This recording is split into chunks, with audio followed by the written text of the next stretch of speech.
Ladies and gentlemen, let's give him a round of applause as he joins us over here. Group President, Reliance Industries, former CEO, Nat Grid, Mr. Raghuraman. A warm welcome to you. Thank you. Good evening, ladies and gentlemen. I said good evening. I know I'm standing between you and the bar, and I think the people who are left here are teetotalers, because as you saw from my CV, I had a pretty unusual career. I spent about 10 years in the armed forces, another 10, 12 years in the corporate sector, and 5 years in the government. And a lot of my friends asked me which one of these three careers was the most difficult one. I haven't yet got the answer to that one, but I can tell you the easiest one was the army, because in the army at least you knew which side the enemy was. In the other two careers, it's kind of hard to figure out. Now, when Ambi asked me about a month ago to come and speak on being bold, and I'm thinking, what am I going to talk to a few hundred creative people? After all, you're the people who tell stories and you create narratives which get $1 million campaigns happening, which build brands. You're the people who get people to take hard-earned money out of their pockets and spend it on stuff that they sometimes really don't need. You get people to tattoo names of brand on their bodies, on their biceps. And when I think about it that way, in our game, we have to build narratives in which we have to take men into battle without ESOP, pay hikes, employee of the month, or any one of these jamborees. We have to get people to jump on a grenade to save the lives of their comrades. And while you might get people to tattoo stuff on their body, we need soldiers to be able to hack and ampute in the field, ampute of legs which have been blown up by mines, bullets that have hit, with no morphine, nothing, with just a bayonet. So I guess we both have some element of narrative in our professions. And it's based only on those narratives that we are able to make all these things happen. When you lose campaigns, you lose millions of dollars. When we lose campaigns, we lose lives.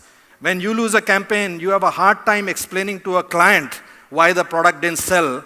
When we lose campaigns, we have to look into the eyes of widows and orphans and explain to those orphans why their fathers died. So it's a little bit of a risk in our game as well. Do you agree?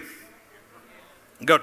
So what I'm going to do now is to take you through a few narratives to try and explain how in our game, and by the way, there's this big fallacy that soldiers are not afraid, and that's bullshit, actually. Soldiers are very, very afraid, because a soldier knows what a 7.62 bullet can do when it hits you. A soldier knows what it is like to die when your gut is spilling out and your life is going out with this intestines. You see people dying in front of you. I know there are some filmmakers here. You don't sing a song and, when you get hit by a bullet, you scream for your mother.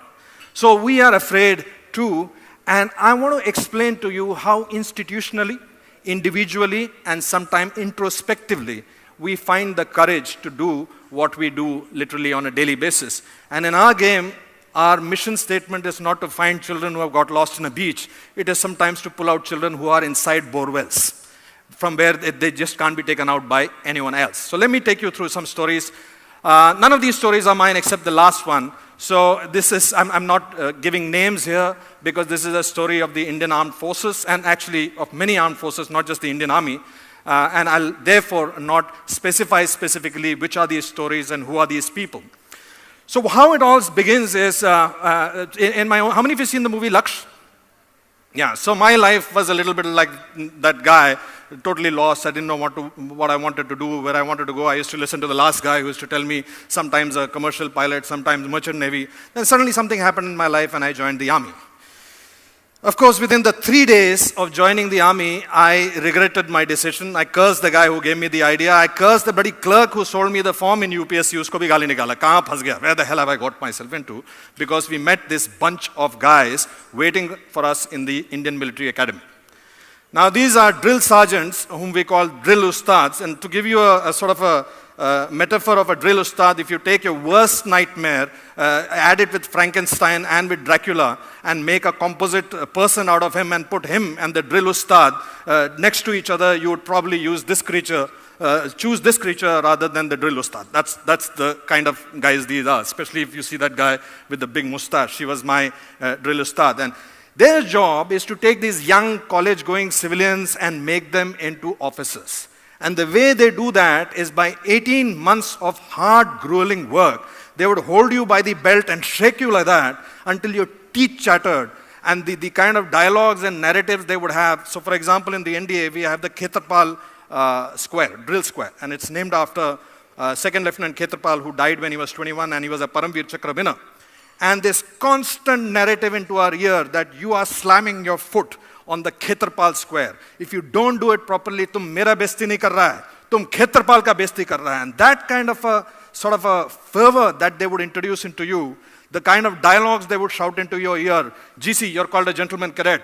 Jab GC yahan pe kadam marega, to Missouri mein honeymoon couple ko pata hona chahiye कि Indian military academy में लोहा forge हो रहा है. That's the kind of dialogues that they would shout into our ears to make us go to the next level. And then when we would pass out, the same drill instructor who used to put a boot on the back of my neck and make me do push-ups over a sewer, that man would stand in ramrod attention in front of me and salute me because now I am an officer. And the last lesson that he would tell me, कि साहब जिंदगी में कहीं पे भी जाके खड़ा होगा तो ऐसा खड़ा होना चाहिए कि पूरी दुनिया को मालूम हो कि तुम नायर साहब का ट्रेंड ऑफिसर है. That would be the kind of ethos that they, and there is a lesson there, because when we train our youngsters, when we train our next generation, they have to be constantly reminded of what their previous generations have done, what their units have done, what their subunits have done, what their organizations have done.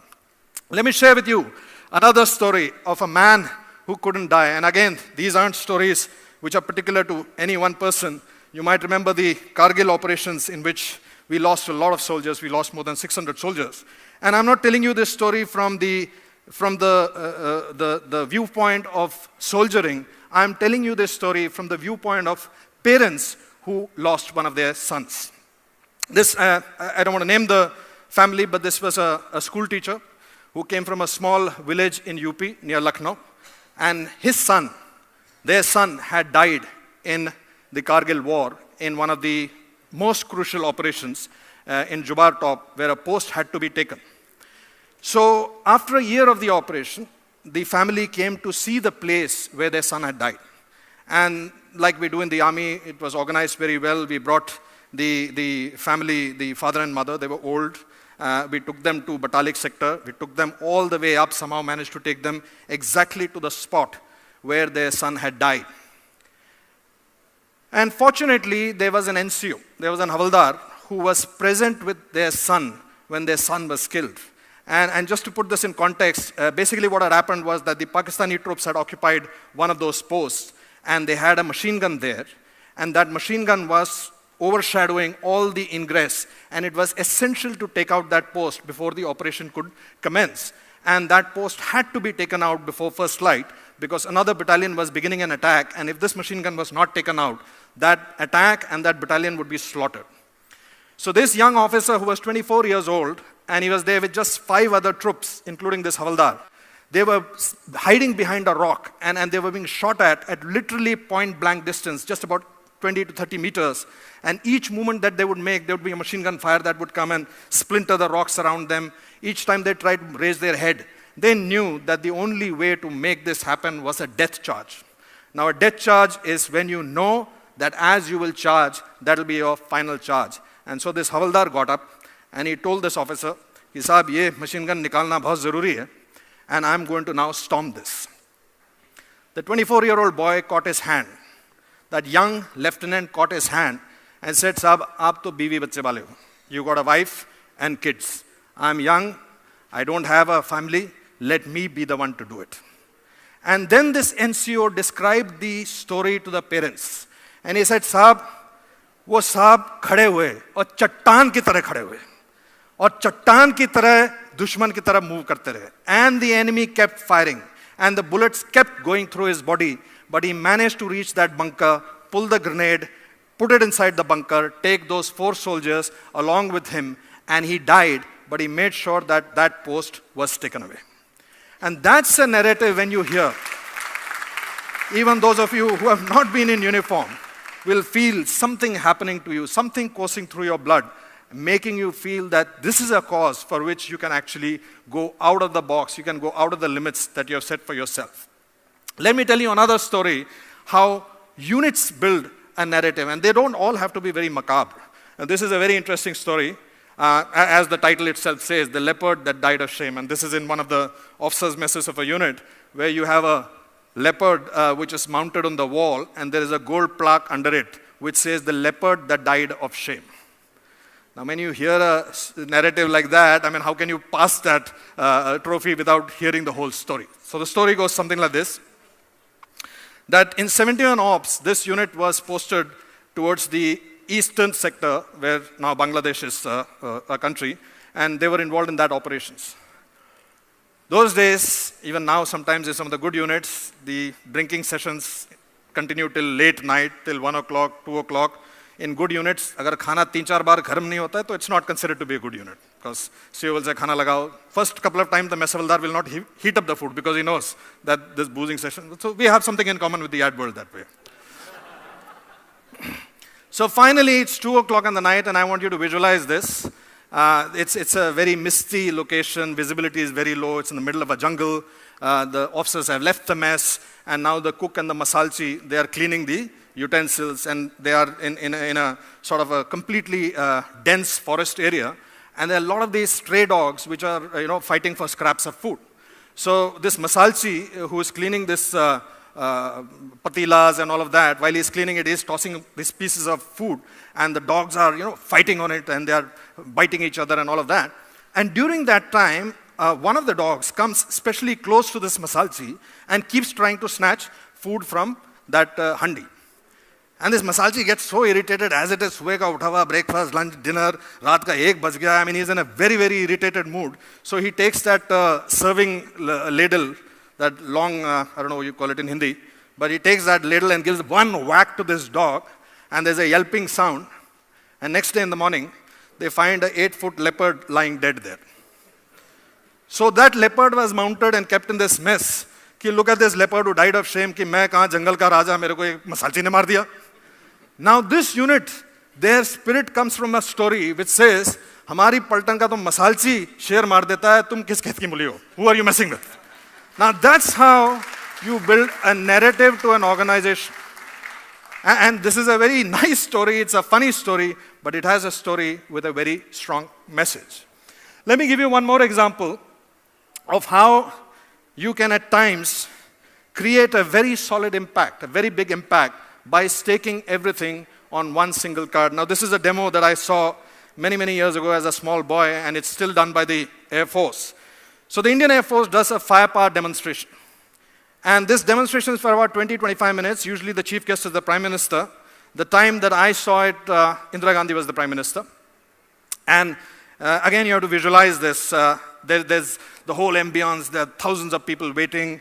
And those of you who've seen the Republic Day parade, you understand what I mean. They're all waiting from all walks of life. They want to see their Air Force give this demonstration of their firepower. And then the MC goes on the mic and he says that the firepower demo is going to start in the next 5 seconds. I'll request everyone to be quiet and keep your eyes to your right-hand side, because from the right-hand side, the first sortie that will fly so low and so fast that if you blink your eyes, you will miss. And so everyone is anticipating. There's sudden silence in the crowd, and they're all waiting. And suddenly you can hear the ground trembling as the roar of 2 fighter aircrafts comes one after the other and zips by, just goes over your head. And it's true that if you just blink, you will miss the flight, because they're flying at 50 meters height and they're flying at subsonic speeds. So it's just like 2 huge shadows just passing over. And then the demo begins, and there's this explosions happening, fighter aircrafts coming, taking out targets, attack helicopters coming, a lot of explosions, dust rising and all of that. And suddenly, when this dust settles, you notice that there is a helicopter that's always been hovering behind this dust cloud.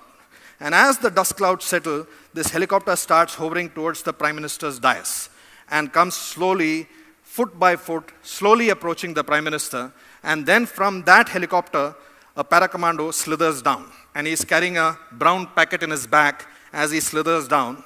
And then he comes running to the Prime Minister, salutes her, and goes down in one knee and pulls back this packet and hands it over to her. And she's looking at it puzzled. He asks her to open it.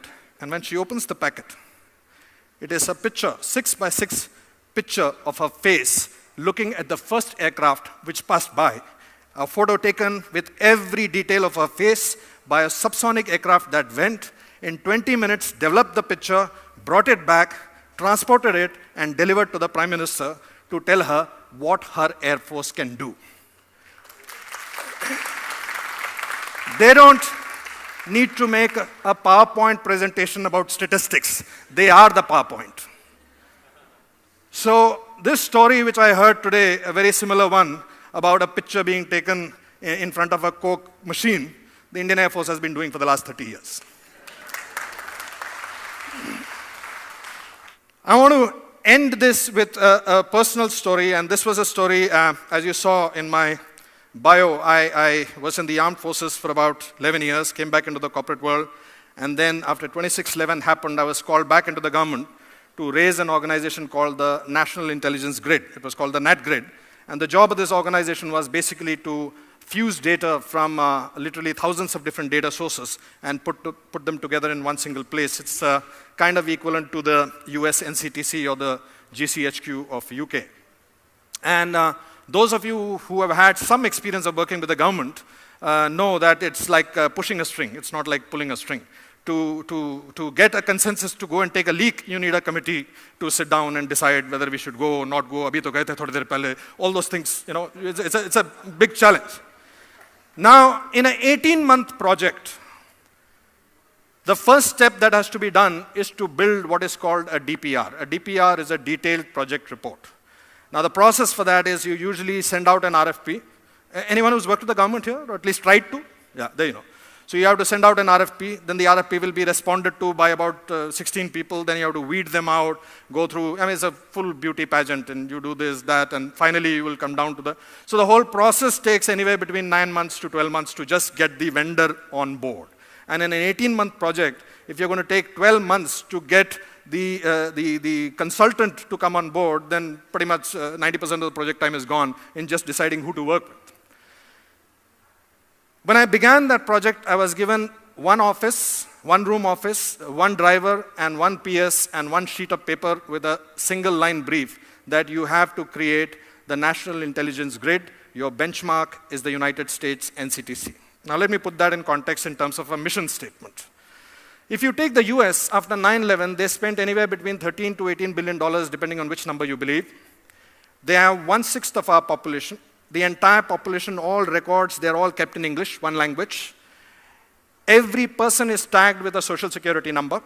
A child, when he is born, the first injection that he gets is based on a social security number. They have a completely plastic economy. So if you spend a couple of $100 in cash in the US, you will be remembered. And they have one problem, the Al-Qaeda. They have two boundaries which are benign countries and two boundaries which are the sea. Now let's take that problem and contextualize it to the Indian context. We have 6 times their population. We think, we are not really sure, we are still counting. We have 29 states and union territories, each one of whom operates in a completely different language. Not just a completely different language, but different processes. So the first information report, the FIR, which is filed in Punjab, doesn't go back to the British, it goes back to the Maharaja of Patiala. The FIR that is filed in Tamil Nadu goes back to the Maharaja of Travancore. Now in that diversity, we don't have one problem. We have various flavors of terrorism. We have Naxals, we have fundamentalists, we have secessionists, we have Northeast terrorism, we have all sorts of problems. And our black economy is supposed to be, I mean, depending on which number you believe, about twice or thrice of our legitimate economy. And we don't have $18 billion to spend, and we have 18 months to do this task, which the US took somewhere around 7 to 8 years to accomplish.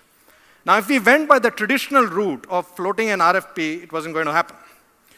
So, completely out of the box, I reached out to about 20, 25 CEOs and completely cold called. CEOs from consulting firms, the McKinseys of the world, Accenture, PwC, Ernst & Young, Deloitte, and I told them that, do you remember where you were on 26/11? Do you all remember where you were on 26/11?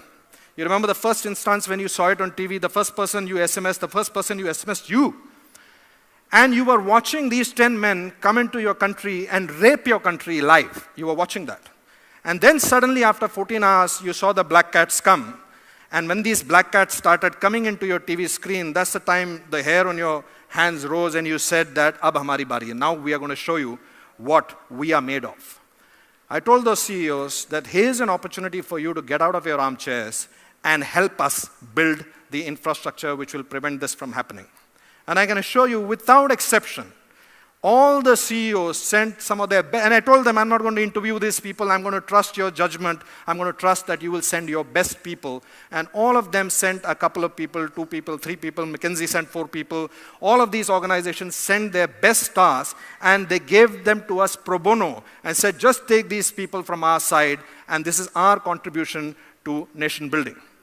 We began that project, and when we began that project, we knew that we had to telescope it. We couldn't do in the normal DPR structure, which takes about 8-9 months to build. And so we walked up to the board and we wrote 100 days there. And in this DPR team, there were some people who were experts in building DPR. There were some people from Deloitte. There was a guy from Deloitte who has built about 15, 20 DPRs. And he kind of looked at everyone in a wide-eyed amazement, because the shortest DPR takes anywhere between about 9 to 10 months to make. And he actually did a sign like this from the back, indicating to me that this guy is office rocker. And that's when I took them. So we were trying to find a way to motivate them. And I had a HR, anyone from HR here? No? So, you're shy of raising your hand? Okay. So we had an HR person who said, you need to get this team building exercise, you need to get them all in, sort of fired up, and let's take them out to Goa or one of these places and do these, falling back on each other kind of exercises to, sort of forge them into a team. Instead of that, I actually took them to the NSG headquarters. And the NSG gave a demonstration of what they could do there.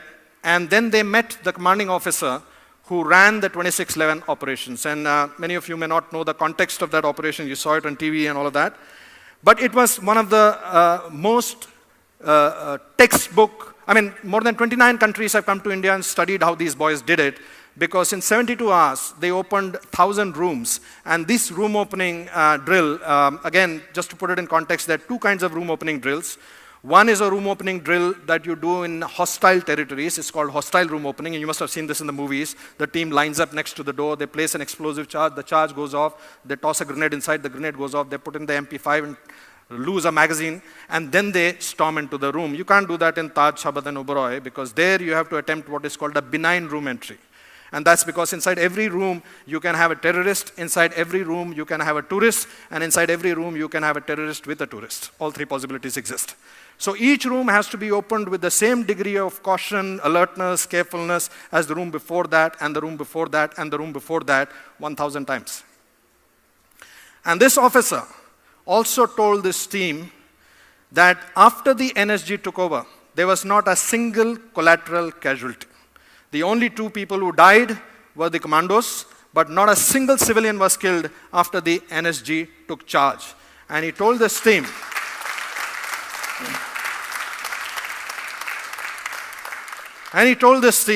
that we didn't have the floor plans. We had no idea what the hotel layout looked like. We didn't know whether these AC ductings can take the weight of a man inside. We had no idea whether these walls have, they can stop a bullet or they're bulletproof. We knew none of that. And all these plans were lying 100 meters away in the Brihan Mumbai office, but we didn't have access to it. So we went into this battle with our blindfolds around our eyes, our hands tied behind our back. All I am asking you on behalf of the National Security Guard, if you are half as good as what Raghu tells me you are, then next time we have to go into battle, please don't make us fight at a disadvantage. When we came back from the NSG headquarters in Manesar, the whole bus was quiet. These 35 people were completely quiet and somber. But I can tell you, I have never seen more passion in a group of disparate people who were at each other's neck, because suddenly there was a purpose which was far larger than their very petty bickering about whose format to use and what kind of font to use. They suddenly found that there was a challenge which was far larger, and we actually managed to build the DPR in 110 days.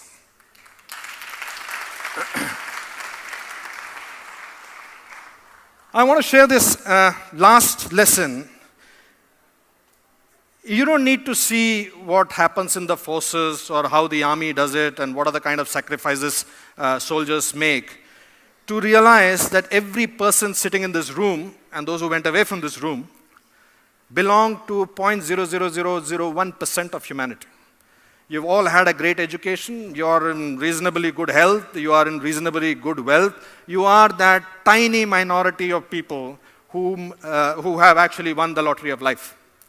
Next time when you're flying back to your respective cities and as you are leaving the airport, just roll down the windows of your cars and look around you and you will see these tiny children who are darting about in traffic trying to beg and earn a little bit of money, and if they don't bring back a certain amount of money each day, they get beaten.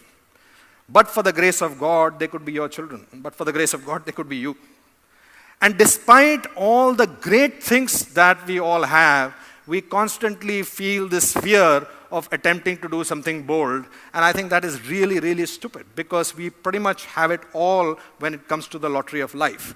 Just think about it as a metaphor that if you took your life and made it into a 35 millimeter film, you know the old film, the celluloid film, and you strung it on this hall completely, and then someone came with a pair of scissors and started cutting out bits and pieces of it and stuck it back together, you won't even know that you have missed that much of life because last Wednesday was exactly like the Wednesday before that, exactly like the Thursday before that. You keep repeating, we all keep repeating our lives exactly the same way. So if someone could snip out years out of your life and you are 40 years old and someone could snip out 8 years out of your life and you didn't notice the difference, then you might not as well have lived those 8 years. So think about it with that perspective and you'll suddenly realize, if you just close your eyes for a second and visualize your greatest happiness, the greatest achievement, the greatest relationship, the greatest thing that has ever happened to you, and you're honest to yourself and you move back to time in history, you will find that the origin of the greatest happiness started at your worst time, at the time when you were hurt the most, at the time when you lost something the most. So it's only when you lose stuff, it is only when your relationships are tested, when you yourself are tested, you realize the strength of both yourself and your relationships and your friends and the things that you have with you, and that is a great gift. And that is why fear is actually a gift. It is a gift. If we manage it well, it can take us completely to a new level, completely to a new orbit. That's the end of my presentation. Thank you. Thank you. Thank you.